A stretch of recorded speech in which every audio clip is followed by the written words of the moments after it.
লতা মঙ্গেশকর গান পিছু 100 টাকা নিতেন। শেষ পর্যন্ত কত টাকা জমাতে পেরেছিলেন তিনি?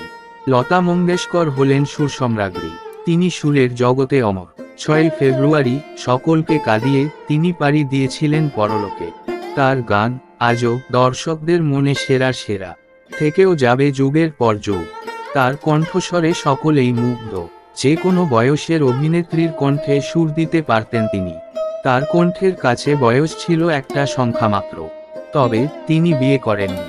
ফলে নেই কোনো উত্তরসূরি।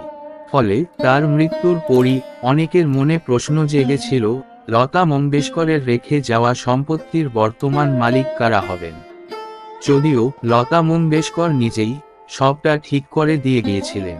লতা মঙ্গেশকর মানেই কালজয়ী গান। তবে জানেন কি, 6 দশকে তিনি একটি গান গেয়ে পেতেন মাত্র 100 টাকা করে। পরবর্তীতে তা বাড়তে বাড়তে টাকার অঙ্ক অনেক হয়েছিল। মোট 200 কোটির সম্পত্তি ছিল তার। লতা মঙ্গেশকরের আইনজীবীর কথা অনুযায়ী তার সমস্ত সম্পত্তি তার ট্রাস্টে চলে যাবে।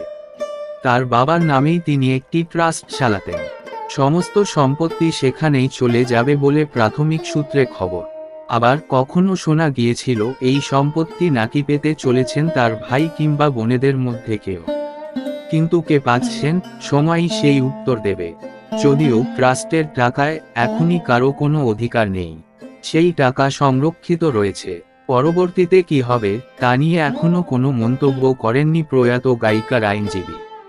যদিও তার গাড়ি বা অন্যান্য জিনিস এখন তার পরিবারের সকলে মিলেই ব্যবহার করে থাকেন। কিছু জিনিস যত্নে তুলেও রাখা আছে।